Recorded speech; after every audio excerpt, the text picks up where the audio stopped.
नमस्कार, मी भाऊ तोरसेकर. तुम्ही बघत आहात प्रतिपक्ष.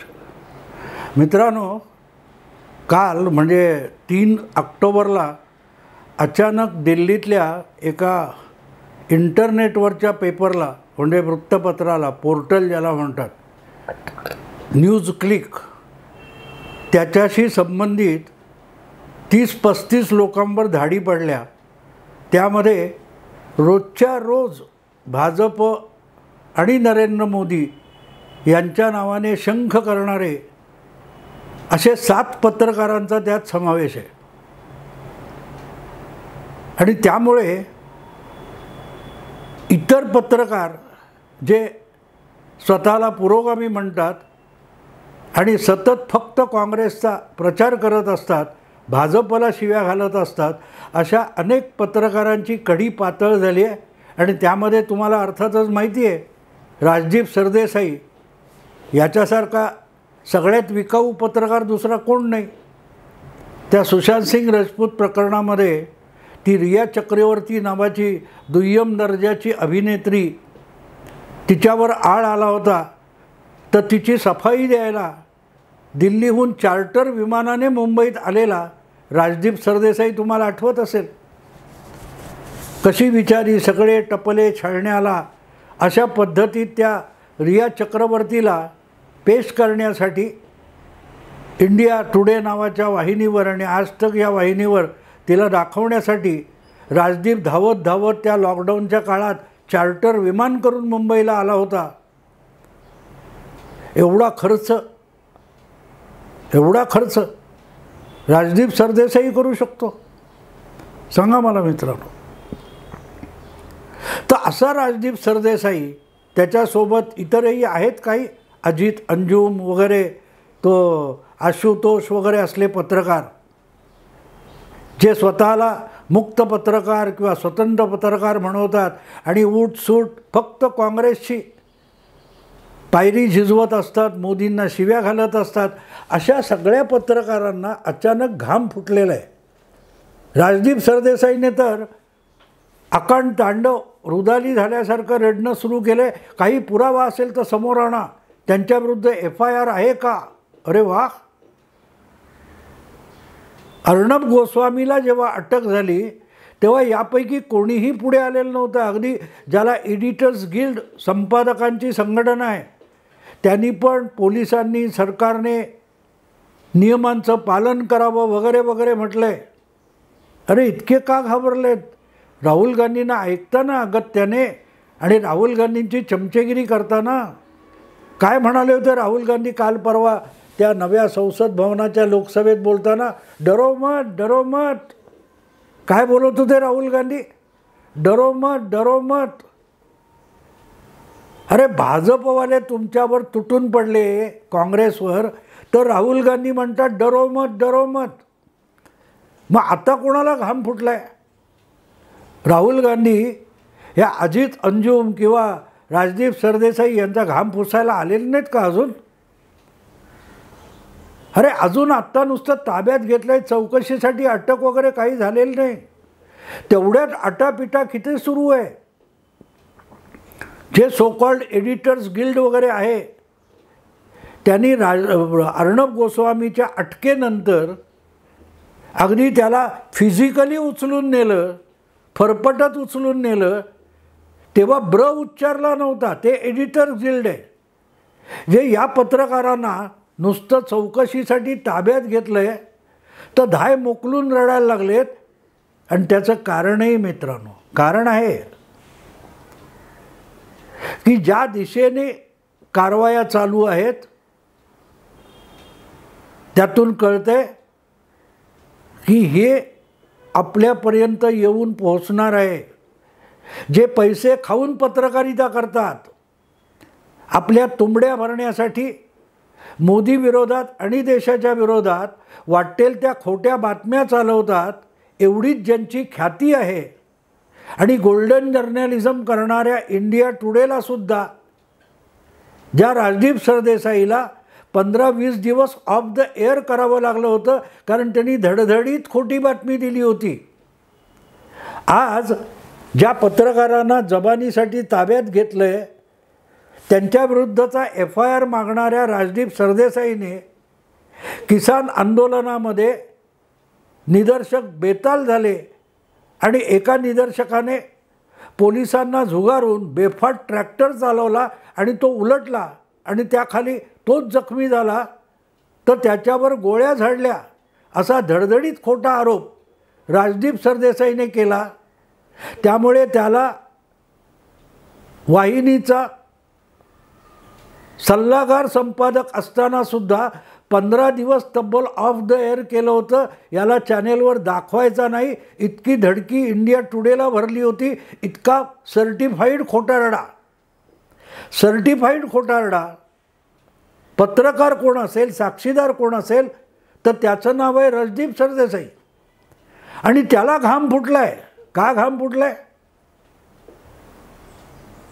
जी पत्रकारिता केली त्यातून दिल्लीमध्ये 100-150 कोटीची याची मालमत्ता होऊ शकते, प्रॉपर्टी किंमत होऊ शकते, असा राजवाडा कुठून बांधला याची चौकशी सुरू होण्याची भीती राजदीप सरदेसाईला भेडसावते का? कारण ही केस कसली आहे लक्षात घ्या. राजदीप का घाबरलाय हे समजून घेण्याचं आहे. अचानक आज काहीतरी स्वप्न पडलं म्हणून दिल्ली पोलिसांची आर्थिक गुन्हे शाखा उठली आणि या 7 पत्रकारांच्या घरी गेली, आणखीन काही लोकांच्या घरी गेली आणि धाडी घातल्या. असं झालेलं नाही. बराच जुना मामला आहे. खूप आधीपासून हा विषय चालू आहे.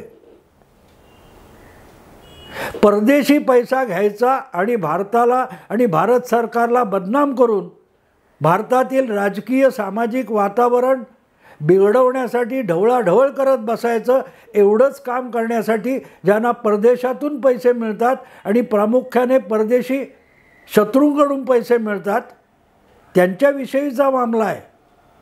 आणि तो काढलाय कोणी? भारत सरकारने नाही, मोदी सरकारने किंवा किरीट सोमय्याने नाही काढलेला. आशिष शेलारने किंवा अमित साटमने किंवा अशा लोकांनी कोणीतरी या न्यूज क्लिकवर वगैरे पत्रकारांवर आरोप केले असं बिलकुल झालेलं नाही. हा मामला या सगळ्या पुरोगामी पत्रकारांच्या संपादकांच्या लाडक्या मानल्या जाणाऱ्या न्यूयॉर्क टाइम्सनेच काढलेला आहे. नाहीतर न्यूयॉर्क टाइम्सचं हगलं पादलं काही असेल तरी तो कसा जगातला फार मोठा महत्त्वाचा बातमीपत्राचा गौप्यस्फोट आहे म्हणून त्याच्यावर अग्रलेखाचे रकाने खरडणारे भारतातले संपादक या विषयात न्यूयॉर्क टाइम्सनेच केलेला गौप्यस्फोट आहे की न्यूज क्लिक नावाचं जे पोर्टल आहे, या न्यूज क्लिक नावाच्या पोर्टलला कुत्रं देखील विचारत नाही तरी त्याच्यामध्ये करोडो रुपयाची परदेशी गुंतवणूक कशी आली. चीनच्या प्रचार आणि प्रोपोगंडासाठी जो अमेरिकन माणूस सातत्याने धंदा करतो त्याने अचानक या नगण्य फडतूस अशा न्यूज क्लिकमध्ये 32-38 करोड रुपये का गुंतवले. ज्या न्यूज क्लिक चालवणाऱ्या कंपनीचा शेअर बाजारामध्ये 10 रुपयाला सुद्धा कोणी विकत घेत नाही, तो शेअर हा सिंघम नावाचा अमेरिकन नागरिक चिनी पैशातून 11,000 कोटीला का विकत घेतो. 11,000 कोटीचा अर्थ कळतो मित्रांनो. 10 रुपयाचा शेअर 11,000 कोटीला विकला जातो आणि विकत घेतला जातो तेव्हा फ्रॉड असतो. एक साधारण बाजारामध्ये लिंबू महाग किती असेल? 5, 10, 15, 20 रुपयापर्यंत जाईल. पण ज्यावेळेला 2,000 रुपयाला कोणी लिंब खरेदी करतो तेव्हा शंकेला जागा निर्माण होते की असं या लिंबामध्ये आहे काय की ज्या लिंबाची किंमत एकदम 2,000 रुपये अशी झाली. न्यूज क्लिकचा शेअर सिंघम 11,000 11,500 रुपये मोजून विकत घेतो, ज्याचं बाजार मूल्य फक्त 10 रुपये आहे. तेव्हा शंका निर्माण होते आणि ती शंका तो आधार घेऊन न्यूयॉर्क टाइम्सने पहिल्यांदा न्यूज क्लिकचं भांडा फोडलं होतं आणि तेव्हा ईडीने याची चौकशी सुरू केली. किरीट सोमय्याच्या सांगण्यावरून नाही. आणि न्यूयॉर्क टाइम्स भारताच्या आवाक्याच्या बाहेर आहे, मोदींच्या आवाक्याच्या बाहेर आहे. पण त्याला परमेश्वर आणि ब्रह्मवाक्य वेद समजणारे सगळेच्या सगळे इथले लोक गप्प होते. याचं कारण सरळ आहे मित्रांनो, न्यूयॉर्क टाइम्सने यांच्यावरच डोळे वटारले होते. कदाचित असंही असेल की तो सिंघम यापूर्वी त्या न्यूयॉर्क टाइम्स, वॉशिंग्टन पोस्ट यासारखी जी अमेरिकेतली विकाऊ पत्रकारिता चालते, बाजार बसवी पत्रकारिता चालते, त्याला भरपूर फायनान्स केलं होतं. पण आता चीनला अमेरिकेतल्या पत्रकारांना खरेदी करण्याची गरज वाटत नाही. त्यापेक्षा भारत हे आव्हान आहे, तर भारतातल्या पत्रकारांना खरेदी करून, भारतातल्या दलाल पत्रकारांना खरेदी करून मोदींवर शरसंधान करताना भारताचं खच्चीकरण करायचं. यासाठी भारतातले मोदी विरोधी, भारत विरोधी पत्रकार गोळा करायचे आणि त्यांना फायनान्स करायचं, असा पवित्रा सिंघमने घेतला. त्यामुळे कदाचित न्यूयॉर्क टाइम्स बावचळला असेल. नाहीतर न्यूयॉर्क टाइम्स, टाइम मॅगझिन किंवा तुमचं वॉशिंग्टन पोस्ट ही वर्तमानपत्र भारताला बदनाम करण्यासाठी तेवढीच प्रसिद्ध आहेत. आणि मग त्यांना ब्रह्मवाक्य समजून इथे त्यांचं खरकट गोळा करणारे महान संपादक असतात, पत्रकार असतात. पण गंमत अशी झाली की इथल्या या असल्या काँग्रेसवादी चिंधी पत्रकार, ते म्हणतात ना गोदी पत्रकार, हे चिंधी पत्रकार आहेत. चिंध्या गोळा करतात भिकेच्या आणि भारतविरोधी भूमिका राबवण्याचं, नॅरेटिव्ह तयार करण्याचं काम करतात. त्यामध्ये बरखादत, राजदीप सरदेसाई हे मागे राहिलेले नाहीत. स्थानिक नाही तर परदेशी कोणीतरी पोटभर वाढा, चेंज करायला पैसे द्या, आमच्या वाडग्यात काहीतरी टाका, आम्ही तुमची आरती गाऊ. असली जी प्रवृत्ती आहे त्यातून हे दिल्लीत बसलेले अनेक पत्रकार अत्यंत सुखवस्तू आणि श्रीमंत होऊन गेलेत. त्यांनी आजवर प्रामाणिक प्रयत्नातून, कष्टातून कमवलेल्या पैशाच्या अनेक पटीने यांचे व्यक्तिगत आर्थिक व्यवहारसुद्धा त्या न्यूज क्लिकसारखेच आहेत. 5 पैशाची किंमत नाही आणि 500 रुपये मागितले जातात, दिले जातात, घेतले जातात. राजदीप सरदेसाईने ल्युटियन्स दिल्लीमध्ये जो प्रचंड राजमहाल आपला उभा केलेला आहे, तो कष्टाच्या पैशातून उभा राहिलेला नाही. तो न्यूज क्लिक सारख्याच मार्गाने जे पैसे मिळवले त्यातून उभा राहिलेला आहे. आणि न्यूज क्लिकचा जो तपास काम झालेला आहे ते नेमकं कधीतरी वास काढत आपल्यापर्यंत हा वॉचडॉग येऊन पोहोचेल म्हणून राजदीपला घाम फुटला आहे, अजित अंजुमला घाम फुटला आहे. हे जे असे पत्रकार अचानक त्या धाडीमुळे विचलित झालेत, त्याचं नेमकं ते कारण आहे. कारण सगळा तपास हा मनी ट्रेल नावाच्या पद्धतीने हा गुन्हा शोधण्यात आला आहे, तपास करण्यात आला आहे. तो मनी ट्रेलवर आधारित आहे. आणि मनी ट्रेलचा अर्थ काय होतो मित्रांनो? पैसे आले कुठून, गेले कुठे, कोणाकडे, कुठे खर्च झाले, कशासाठी खर्च झाले, त्याची सगळी कागदपत्र गोळा केली जातात. आणि मग यात आर्थिक गफलत कुठे आहे? आता यामध्ये एक गोष्ट सांगितली जाते की न्यूज क्लिककडून जे पैसे पुढे खर्च झाले त्यापैकी एक खर्च 1 कोटीपेक्षा अधिक रक्कम आहे. साध्या इलेक्ट्रिशियनला 1 कोटीपेक्षा अधिक रक्कम दिली गेलेली आहे. इलेक्ट्रिशियनकडून तुम्ही एखाद्या ऑफिसमध्ये असं काय काम करून घेऊ शकता की ज्याच्यामध्ये त्याला 1 कोटी रुपये दिले जातील? तर कारण सोपं असतं. नाव दाखवलं इलेक्ट्रिशियनचं, पण ते पैसे त्याच्या खात्यात वळवून नंतर त्याच्याकडून काढून घेतले, त्याच्या बदल्यात त्याला 1-2 लाख रुपये दिले असतील. पण बाकीची 90-95 लाखाची रक्कम परस्पर हडप केली आहे आणि त्याचा ब्लॅक मनी तयार होतो. त्यातून भीमा कोरेगावसाठी शनिवारवाड्यासमोर एल्गार परिषद भरवली जाऊ शकते. कोणी भरवली होती एल्गार परिषद? शरद पवाराने एल्गार परिषद किंवा भीमा कोरेगाव खटल्यात विशेष रस का असतो? का असतो? जो राजदीप सरदेसाई FIR कुठे आहे दाखवा म्हणतो, त्याला भीमा कोरेगाव आणि एल्गार परिषदेतले FIR तपासायची गरज भासली. त्या भीमा कोरेगाव एल्गार परिषदेतला एक प्रमुख आरोपी गौतम नवलाखा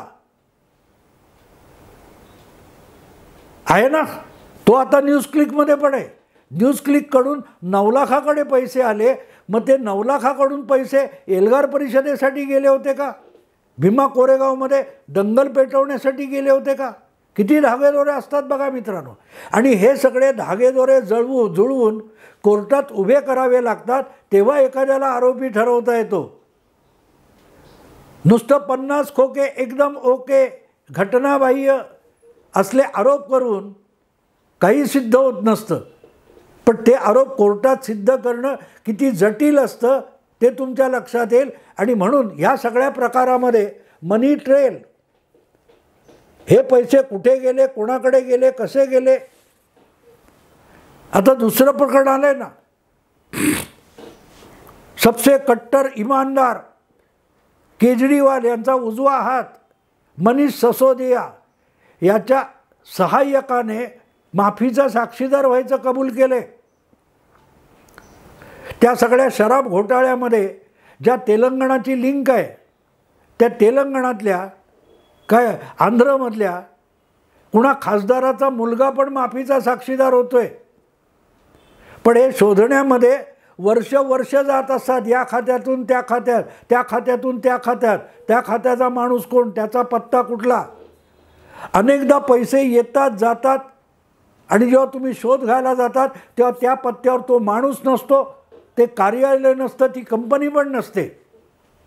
त्याला मनी लॉन्ड्रिंग म्हणतात. आणि त्याचा जेव्हा शोध घेतला जातो त्याला मनी ट्रेल म्हणतात. राजदीप सरदेसाई, तो आशुतोष, अजित अंजुम, सागरिका घोष अशा पत्रकारांना आत्ता दरदरून घाम काप उठलाय. ते कुठेही न्यूज क्लिकशी संबंधित नाही आहेत, अजिबात नाही आहेत. आणि न्यूज क्लिकचं उत्पन्न काय, एवढे मोठे मोठे पगाराचे पत्रकार त्यांनी घेतलेत, तर त्यांचं उत्पन्न कुठून येतं? यूट्यूबवरून येतं, पोर्टलवरून येतं, पोर्टलच्या जाहिरातीवरून येतं. ज्या कंपनीला नवीन स्थापन झाल्यानंतर 1-2 वर्ष झाली नाहीत आणि ज्याची उलाढाल 1 कोटीसुद्धा नाही, त्यामध्ये अचानक 38 कोटी रुपये गुंतवायला सिंघम येतो. या सगळ्याचा शोध घेण्यात महिने जात असतात. आणि राजदीप सरदेसाई म्हणतात FIR दाखवा. FIR दाखल करण्यापूर्वी काही पुरावे गोळा केले जातात आणि त्या पुराव्याचे धागेदोरे जुळतात, तेव्हा त्याच्यावर FIR होतो. त्याच्या आधी त्या पुराव्यांच्या संदर्भात त्याच्याकडूनही स्पष्टीकरण विचारलं जातं. राजदीप धावत रिया चक्रवर्तीची बाजू चॅनेलवर सांगायला चार्टर विमानाने आला, तेव्हा तिच्यावर सुद्धा FIR दाखल झाला नव्हता. मग राजदीप मुलाखत घ्यायला कशाला आला होता?